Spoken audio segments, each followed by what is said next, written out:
So, magandang hapon po sa ating lahat mga kabayan. Nandito po tayo muli sa bahay kubo na gagawin po natin ni Tatay Ronnie po mga kabayan. So, sabi ko, ito po kasi mga kabayan, talagang sisirain po namin ito, yung bahay kubo ni Tatay Ronnie. Kasi ang laki nitong nasakupan at hindi po kami pwedeng magpwesto na katabi dito, katabi doon. Kasi maliit po ang spasyo po mga kabayan. Plus, slanting yung lupa. At malamang may possible po mga kabayan na malandslide. So dito kasi mga kabayan, matigas na yung lupa, no? Pitpit na yung lupa at malawak po diyan kasi nahukayan na po ni Tatay Ronnie po mga kabayan. Kaya aalisin po talaga namin. Kaya ang mangyari po mga kabayan, kapag naalis, syempre diyan po natin ipapalit yung kubo na maliit para merong maayos na natulugan si Tatay Ronnie. Wow, kapit na kapit si Tatay Ronnie mga kabayan. Talagang na-miss talaga niya yung yumakap ng mahigpit at masarap. Gumagapang pa yung kamay mga kabayan, gumaganyan pa. Para bang ninanamnam niya yung pagyakap niya sa akin mga kabayan. No? Gumaganyan pa yung mga daliri niya. Anong tawag no? Tawag dito, basta gumagapang ng ganyan mga kabayan. Bantayan niyo po mga kabayan ha, baka pababa yung kamay niya, delikado, no? Delikado. Diyos ko, paano na lang? Taas lang ha, huwag baba ha, dito lang. Huwag na dyan, huwag na. Dito lang taas. Buktot! Oh, yan. Buktot! Buktot na. Buktot na ako. Ikaw ang ama ha? Ikaw ang ama ha? Oh, siya daw ang ama. Ginawa po namin mga kabayan, gumawa kami ng paglilipatan ng mga gamit natin. So ito yon. Ito yung mga kabayan. Ito yung hinabol namin kahit umulan, bumagyo, halasige. Gumawa kami para merong paglilipatan. Temporary lang po ito mga kabayan.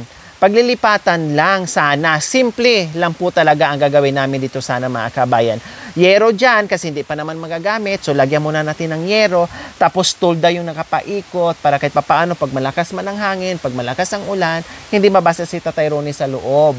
Pati yung mga gamit niya. Kaya lang, ang pagdating po namin kanina mga kabayan, eto na ang nangyari. Eto na. Ginawa niya yung totoong bahay. Ay, Diyos ko. Ito na po mga kabayan. Ito lang yung ginawa namin.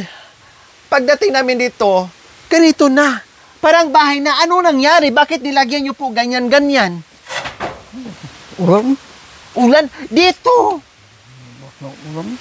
Hindi pa to totoong bahay ha. Baka ang inisip mo, totoong bahay na yan. Hindi po totoong bahay. Temporary para lang merong lipatang gamit pag ginawa namin ang bahay mo dyan ha. Huwag mo na itong tapusin ha kasi masayang yung pagod mo. Diba sabi ko sa'yo, Tatay Ronnie, temporary lang yung barong-barong na kinabit natin dyan yung mga yero. Kasi nga, paglilipatan natin ng mga gamit mo. Pero ang ginawa mo, naglagay ka na ng mga malalaking brace mga kabayan. Ayan, pati dito sa sahig, nilagyan na rin niya mga kabayan. Pati dito, ayan, kulang na lang talaga bubong at dingding. Sa katunayan, meron na rin siyang ginawang buho or kawayan dito mga kabayan na ditong side, nilagyan niya ng dingding. So, ang mangyayari dito mga kabayan, no, lagyan namin to ng trapal, paikot, kasi hindi na siya mabasa dyan. Ang harapan na lang, yan, palibot hanggang dito. Ito, wag mo na tong gawin ha. Okay na to ha. Kasi lagyan natin ng trapal.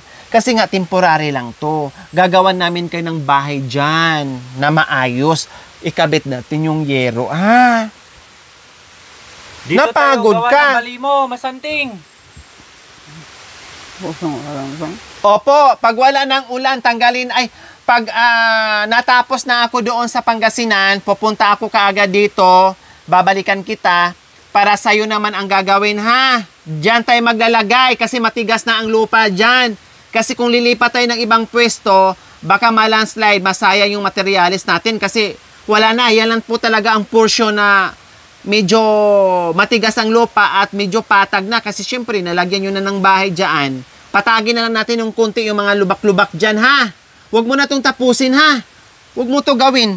Ha? Maglagay lang tayo ng trapal. So nagulat ako kanina mga kabayan. Kasi nga po, baka ang pagkaintindi ni Tatay Ronnie po mga kabayan, ay ito lang talaga yung ibibigay natin sa kanya. Siguro pagkakaintindi niya na ito yung ibibigay natin na bahay kubo niya. Kaya dinugtungan niya. Siguro isip-isipan ni Tatay Ronnie, o bakit ganito lang? Hindi naman pinako yung mga yero. Bakit inipit-ipit lang at tinalian ng mga straw at dinaganan ng mga kahoy? Bakit to lang pako? Kaya siguro niya, barubal naman gumawa yung mga yon. Sige nga, ako nga lang tuloy at gagawin ko ng maayos. Kaya siguro ganyan ang ginawa niya mga kabayan. Inayos niya. Kasi baka ang pagkakaintindi nga niya mga kabayan, ayan nga lang po ang maibibigay natin. Hindi po niya alam mga kabayan na temporary lang.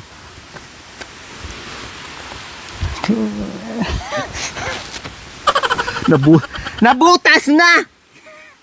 Aper tayo, sumakit ang ulo ko, sumakit ang ibaba ko, sumakit ang ibaba ko, sikba. Aray ko, hindi pa tapos. Nabutas! Tingnan nyo, butas na. Kahakbang. So ganyan siguro mga kabayan. Ayan nilagay niya. Malipat ba to? Pwede to lipat? Kailang hindi madaanan. Kasi, lagay sana natin dyan. Ito. Para merong higaan temporary. Kailang wala na. Malambot? Lagay mo dito?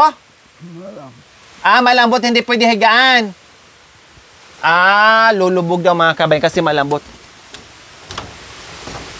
Lalambot ng mga kabayan.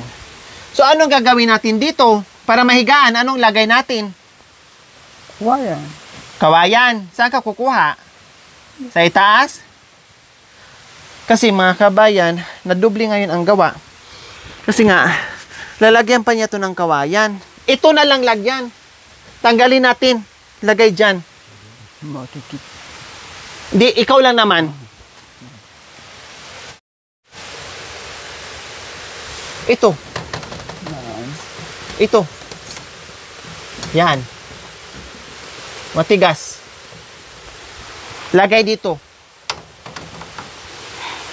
So, ayan po mga kabayan, kung tutuusin lang talaga, okay na to para sa ganito. Kanya mga kabayan, okay na to kung tutuusin po mga kabayan. Pwede na. Kailang bata pa si Tatay Ronnie, malakas pa, matagal-tagal pa, at marami pang nagmahal kay Tatay Ronnie po mga kabayan. Kaya, syempre, may pera naman, no? At nandito na tayo, no? Patikimin naman din natin mga kabayan kahit papaano, simple at matibay na tirahan po mga kabayan na matikman malang ni Tatay Ronnie na hindi man malaki, hindi man ganun kabonggacious. Basta mas okay pa dito mga kabayan na maayos, maitayo at mailapat yung mga yero natin. Kaya ganun po nangyari. So ngayon binaklas niya, yan ang gagawin dito. Ayan, pwede yan dito gagawin sana ng higaan. Ang problema lang, saan dadaan? Walang lagari, Ben. Lagariin mo nga tong ano. Sige, itakin mo. Tapos ipasok natin dito. Tulungan mo. Tanggalin mo tong yero muna. Kunin mo, tulungan mo. Tanggalin mo yung mga nakalawit na mga ano. Yan, dyan. Yan. Dandan.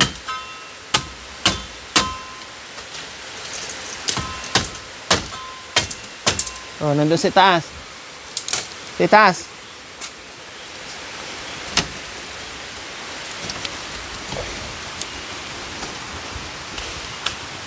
So, ayan po mga kabayan, yung ginawang dingding niya, ang gagawin na lang po namin dyan, yan na lang po ang gawing higaan niya mga kabayan. Martilyuhin mo. Martilyuhin mo kasi masugatan ka. Yan, ganun mo, itaas mo, yan. Sige, para magpantay.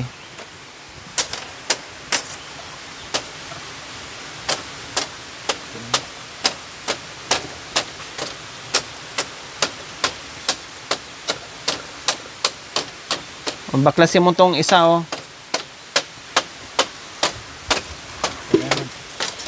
Itong tanggalin.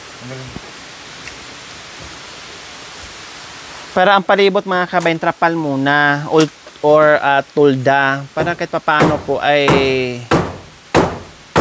hindi siya mabasa.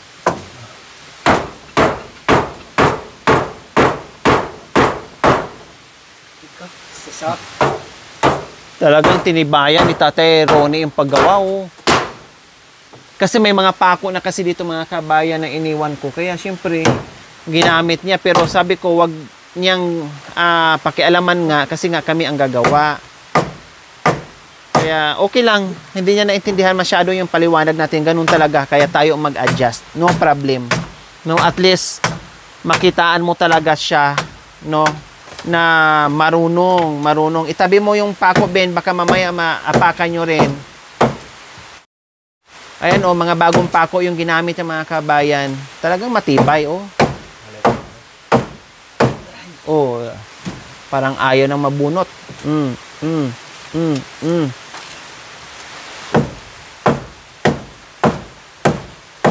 Siguro, ano, Ben, nakabaluktot yan. Maliit yung pako, ayun. Hindi, binaluktot siguro niya. Ganon mo, Ben. Akin na nga. Dito mo. Dito mo, ano. May pako. Dandan pako.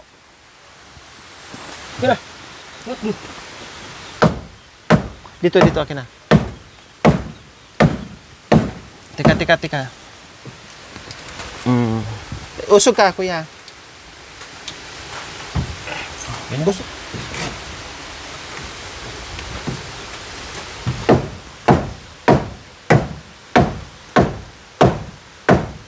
Nakabaluktot ba? Ay, nakabaluktot siguro yung Ben kasi hindi na tatanggal eh. Ganyan na lang, akin na. Pinyero plus D.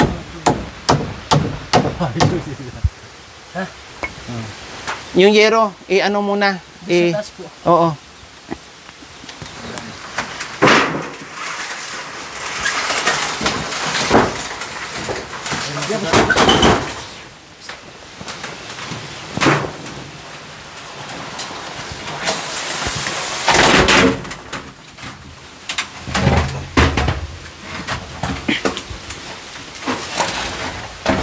So ayan po mga kabayan, gagawa na po namin ng paraan ngayon.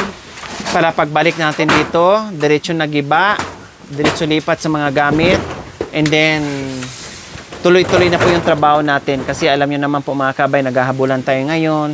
Ikot dito, ikot doon, takbo dito, takbo doon. Kaya kailangan mabilisan, rush, para magawa natin lahat ang mga bagay-bagay mga kabayan kasi marami pa nag-aantay at lalong-lalo na yung panahon.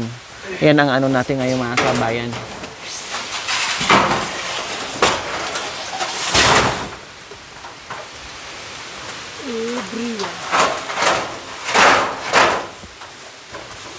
Diyan na lang ipalagay doon.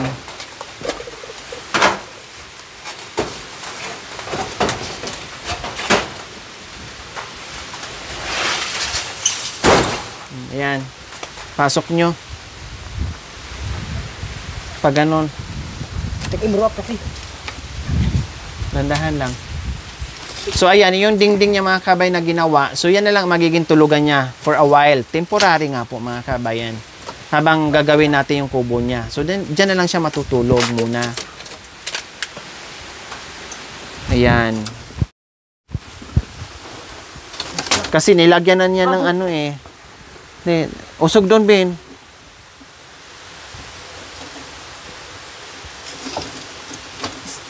Sige, tulak.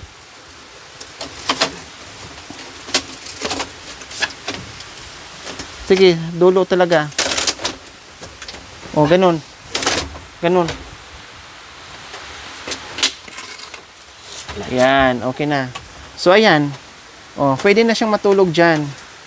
Oh, hindi na ano yan, matibay na yan kasi temporary lang naman yan. Tapos lagay natin ng ano. Subukan mo nga Ben, higa. Kung hindi ba maano, lulubog.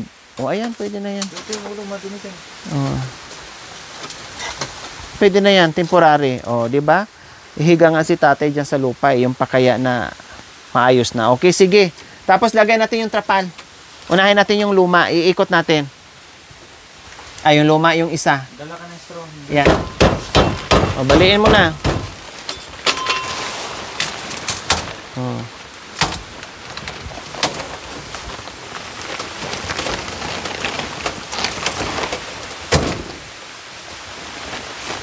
Idoble po. Hindi. Isa, dito. Pasok mo dito. Kasi hindi na makadaan yung ano.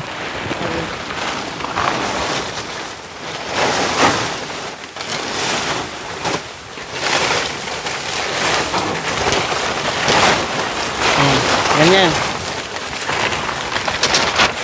Yan.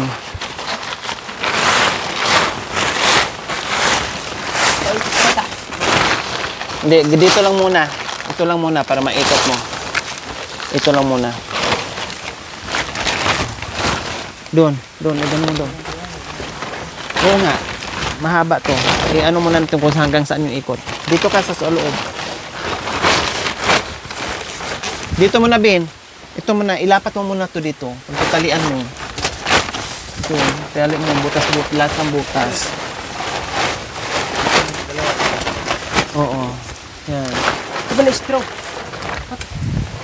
Tali mo dyan, tapos butas tali mo Sa din. kanya yung altak para may pangputi. Ah!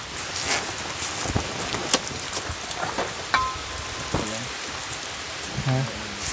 Oo nga, ganun lang. Ikot mo. Pag-ipit yung ano.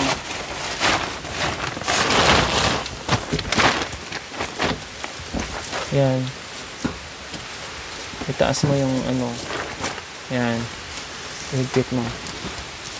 So, ayan po mga kabayan. Ito lang po sana yung plano ko. Tapos dito, magsapin lang sana ako ng mga halimbawa, daw ng saging. Tapos, banig. No? Banig. Yun sana ang gagawin ko. Banig, maglagay lang ako ng banig po mga kabayan. Daw ng saging, tapos banig, tapos may kumot naman na siya. Tapos trapal ang palibot. Pero nagulat nga ako, laking gulat ko talaga. Pagkaawa, no? Na meron siyang initiative po mga kabayan talaga na gumawa din po siya ng paraan kung paano. Kasi nga po, Kapitin mo. ang pagkakaintindi siguro niya, ito na yung ginawa natin sa kanya last time. Hindi po niya alam na temporary ng paglilipatan lang ng mga gamit niya at masisilungan din ng mga karpintero habang ginagawa natin itong bahay ng mga kabayan. Itawid mo doon sa likod. Yan, dyan, yan. Oh, yan. Hilain mo yung ano, yan.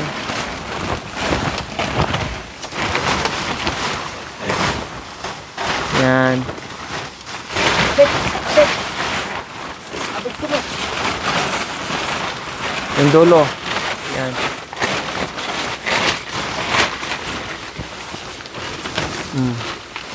Tapos ayun doon. Sa gitna. Para ang pag humangin, hindi siya mabasa. Yung mga gamit niya pag mailipat na. Yan. Puto.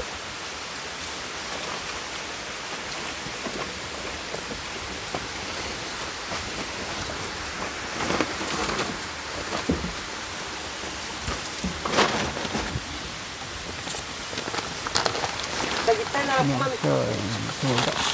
Bilhan na lang kita.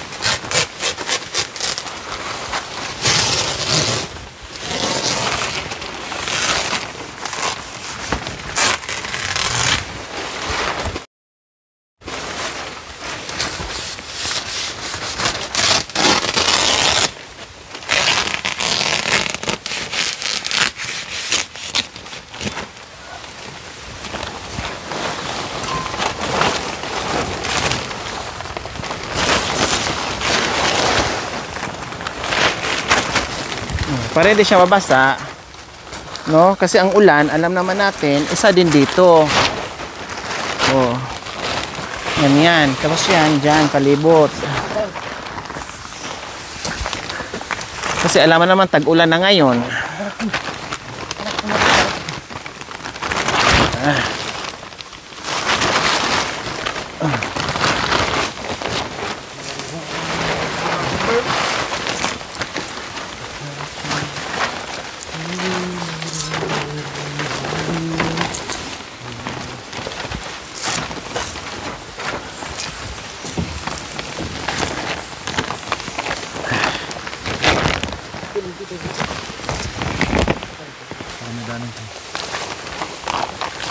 Hindi, mali dito.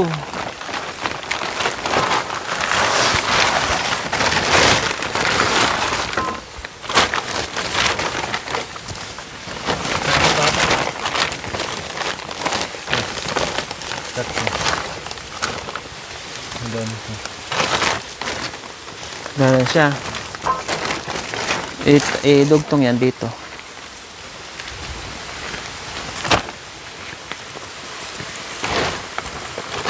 Dito lang siya daan. Sa kabila para walang putol, kuya.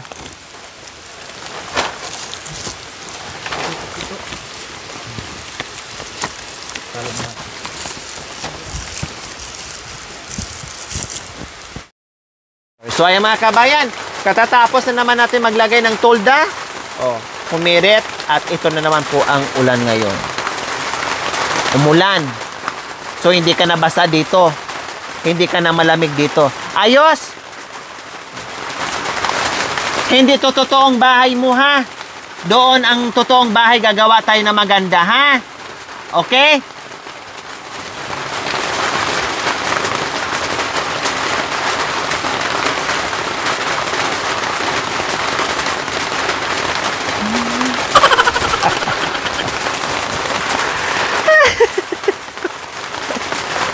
So ayan mga kabayan.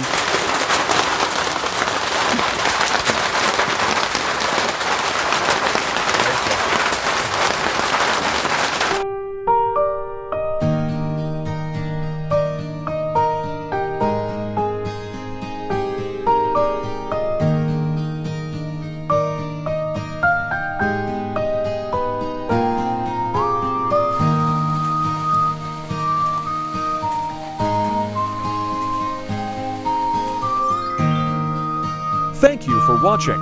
Don't forget to like, share, and subscribe.